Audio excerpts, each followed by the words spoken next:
সুন্দর করে গুছিয়ে রাখলে দেখতেও ভালো লাগে, মনেও একটা শান্তি লাগে।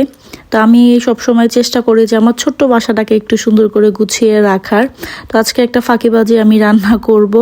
আমার হাতে একদমই কম টাইম ছিল, আর প্লাস হচ্ছে আমার আজকে তেমনভাবে রান্নাও করতে ইচ্ছে করতেছিল না।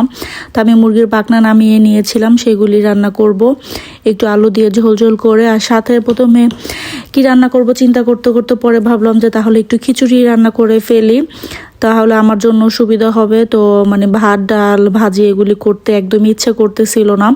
তাই হচ্ছে প্রথমে আমি মুরগির পাখনাগুলিকে ভালো করে কেটে ধুয়ে নিয়েছি, দেন হচ্ছে মশলা মাখিয়ে নিলাম হলুদ মরিচ আর লবণ দিয়ে। এখন একটা প্যান গরম করে দিয়ে আমি মাংসগুলিকে ভাজতে দিয়ে দিলাম পাখনাগুলিকে। পরে এদিকে হচ্ছে আমি একটু পেঁয়াজ কেটে নিচ্ছিলাম, বেশি করে কেটে নিচ্ছিলাম যেহেতু মাংসের মধ্যে লাগবে প্লাস হচ্ছে খিচুড়িতে লাগবে, তো আমি একটু বেশি করে কেটে নিচ্ছিলাম। এখনও তেমনভাবে একদম সব কিছু কেটে গুছিয়ে রান্না করাটা হয় না, কারণ যেহেতু শর্ট টাইম থাকে আমার হাতে, তাই আমি এদিকে কাটি আর হচ্ছে রান্না করি। তো একে একে হচ্ছে আমি যা যা প্রয়োজন সেগুলিকেও কেটে নিব। তো আমি এদিকে প্রথমে পেঁয়াজ কেটে নিয়েছি, এখন হচ্ছে কাঁচামরিচ কেটে নিব। তো কাঁচামরিচগুলি বেশ ভালো ঝাল, তো দেখতে একটু মানে মোটা মোটা আর অনেক ঝাল ছিল কাঁচামরিচগুলি। এবারের কাঁচামরিচগুলি খুব ভালো এনেছি। তো এখানে হচ্ছে আমি একটু দুইটা টমেটো হচ্ছে কেটে নিচ্ছিলাম মুরগির পাখনা যে রান্না করব সেটার মধ্যে দেওয়ার জন্য। তো আর হচ্ছে আলুও কেটে নিচ্ছিলাম। তো টমেটোটা দিলে কালারটা দেখতে খুব সুন্দর হয়।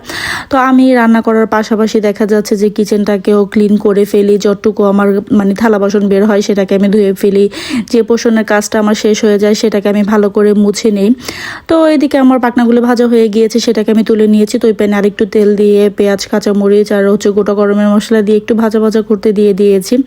দেন হচ্ছে এখানে আমি একটু পানি দিয়ে দিলাম, লবণ দিয়ে দিলাম, আদা রসুন পেস্ট দিয়েছিলাম। এখন হচ্ছে 1.5 চামচ ধনিয়া গুঁড়া, 1.5 চামচ মরিচের গুঁড়া, তারপর হচ্ছে 1 চামচ জিরার গুঁড়া আর 2 চামচ হচ্ছে হলুদের গুঁড়া দিয়ে মশলাটাকে আমি ভালো করে কষিয়ে নিব। দেন হচ্ছে ভেজে রাখা পাখনাগুলিকেও আমি দিয়ে দিব।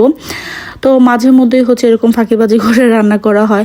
খিচুড়ি রান্না করতে কিন্তু একদমই সহজ আর একদম কম টাইম লাগে। ভাত হতে যতক্ষণ টাইম লাগে খিচুড়ি হতে ঠিক ততটাই টাইম লাগে। ভাতের সাথে তো আরও ডাল ভাজি করা লাগে, আর খিচুড়ির সাথে তো শুধু মাংস হলে আর কিছুই করা লাগে না। তো এদিকে হচ্ছে আমি পাখনাগুলিকে একটু পরপর নেড়ে দিচ্ছিলাম যাতে নিচে না লেগে যায়। ওইদিকে হচ্ছে আমার মুগ ডালটা ভাজা যেটা ছিল সেটা শেষ হয়ে গিয়েছে, তো আমি আর কিছুটা হচ্ছে মুগ ডাল ভেজে নিচ্ছিলাম। একটু বেশি করে ভেজে রাখলে দেখা যায় যে আর পরবর্তীতে ঝামেলা হয় না। তো আমি এদিকে ভিডিও করতে করতে আমার কয়েকটা ডাল পুড়েও গিয়েছে। তো এগুলোকে আমি একটা ঝুড়ির মধ্যে ঝুড়ির মধ্যে রেখে দিলাম ঠান্ডা হওয়ার জন্য। তো পুরো প্যাকেটটা আর করবো না, তো অর্ধেক প্যাকেট করব। এদিকে আমি মাংসটার মধ্যে হচ্ছে আলু দিয়ে দিলাম আর একটু ভালো করে কষিয়ে, দেন এর মধ্যে হচ্ছে আমি পানি দিয়ে দিব। তো এদিকে আমার মুগ ডাল ভাজা হয়ে গিয়েছে, মুসুরি ডালটাও প্রায় শেষ হয়ে গিয়েছে, ওইটারও একটা প্যাকেট আমি ছিঁড়ে নিলাম। তো এখন হচ্ছে আমি চাল ডাল একসাথে মিক্স করে নিব। তো যতটুকু চাল ডালের প্রয়োজন সেগুলো আমি একসাথে দিয়ে আগে হচ্ছে ভালো করে হাতে মিক্স করে, দেন হচ্ছে এটাকে একটু ধুয়ে ঝরা দিয়ে রাখবো, তাহলে দেখা যাচ্ছে যে মানে খিচুড়িটা একদম ঝরঝরা হয়। আর আমি যে পাতিলটাতে রান্না করব সেটাকে হচ্ছে আমি বের করে নিলাম, আর এখন আমি খিচুড়িটা বসিয়ে দিব। তো প্যানটাকে একটু ভালো করে গরম করে আমি তেল দিয়ে দিয়েছি, তেল পেঁয়াজ কাঁচামরিচ একটু বাদামি কালার করে নিয়েছি। এখন হচ্ছে এর মধ্যে আমি সামান্য পরিমাণ আদা রসুন পেস্ট দিয়ে একটু হলুদ মরিচের গুঁড়া আর হচ্ছে অর্ধেক প্যাকেট বিরিয়ানির মশলা দিয়ে দিব। দেন এটাকে ভালো করে কষিয়ে নিব। কষানো হয়ে গেলে এর মধ্যে আমি চাল ডালটা দিয়ে ভালো করে আরেকটু কষিয়ে নিব, আর পরিমাণ মতো পানি দিয়ে দিব। পরিমাণ হচ্ছে যতটুকু আমি চাল নিয়েছি তার মানে 1.5 গুণ হচ্ছে আমি পানি দিয়েছি, তাহলে একদম ঝরঝরা হবে। তো দিয়ে হচ্ছে এটাকে আমি ঢেকে দিব। তো কে কে আমার মতো এরকম ফাঁকিবাজি করেন, যখন রান্না করতে না মনে চায় তাহলে শর্টকাট হচ্ছে খিচুড়ি বউয়া এগুলি রান্না করে ফেলেন। তো আমি প্রায় এরকম করি, আর ওদেরও হচ্ছে মানে খিচুড়িটা খুব পছন্দ, তাই আমার মাঝে মধ্যে রান্না করা হয়।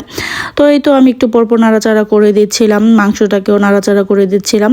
তো মাংসের মধ্যে এখন হচ্ছে আমি একটু ভাজা জিরার গুঁড়া দিয়ে দিব, আর একটু ঝোল ঝোল করে রাখবো, কারণ দেখা যাচ্ছে যে যেহেতু খিচুড়ি রান্না করব। তো এখন আমি একটু সালাদও কেটে নিচ্ছিলাম, পেঁয়াজ শসা কাঁচামরিচ এগুলি কেটে তার মধ্যে একটু লেবু দিয়ে দিব, আর অলিভ অয়েল তেল দিয়ে পরে লবণ দিয়ে ভালো করে এটা মাখা দিলে না খেতে খুব ভালো লাগে।